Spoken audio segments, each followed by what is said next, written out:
Sister Mary O'Brien.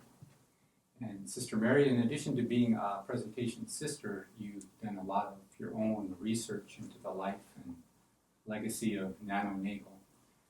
So I just want to ask you a general question, just drawing on all those years of study and meditation and your own experiences.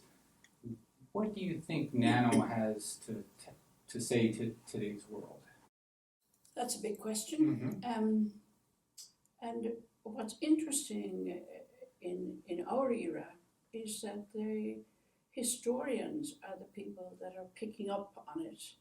For example, in the college in Maynooth in Ireland, in the history department, there's a course being taught on Nano Nagle.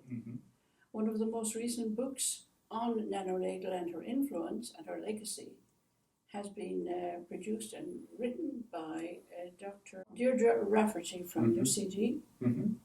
And again, that's documenting, if like, what she did and her influence in terms of as a pioneer, really, in aspects of Catholic education, but even more than that, she was a pioneer in the sense that she began a type of religious community that had not been founded before then. And the route by which she came to that is a very interesting journey. She tried many things before she came to that. So for those reasons, I mean, what I'm interested in at the present time is that so many people are getting interested in her as a historical figure of huge influence. I mean, as a presentation sister, we look to her maybe in a slightly different way. We appreciate that side of things, but we would be more interested in what drove her to do what she did and to make the sacrifices that she did. I mean, it's hard for us to imagine how wealthy she was, you know, in those times in the early 18th century. Her family would have been among the wealthiest families in the country. Her uncles were in high places in the House of Commons and in the government in Dublin. Her uncles were in high military positions over in Paris with King James. And then her family on all sides, both her mother's side, Matthews, and her father's, they were extremely wealthy by any standards. And she was one of the fortunate people that was given an opportunity to be educated abroad, had to be out of Ireland in penal times.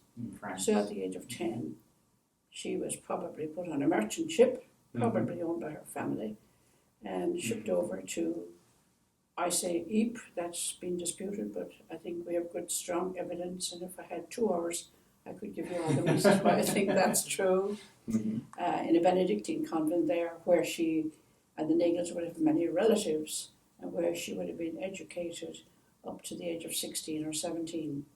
After which she goes to Paris to her relatives there and is probably educated in one of the, certainly she was in Paris, but where exactly we're not sure, most likely in the finishing schools of the court, the royal court. And we do know that she was presented in the court of Louis XV. Now that would be a great honour by some standards, but it might have been the opposite by others. But so that's the kind of cycle and circles that she moved in. And she was there until the age of 28 or so. Travelled back and forth to Ireland, travelled quite a lot, as did her brothers. She was one of a family of 7, the eldest of a family of 7.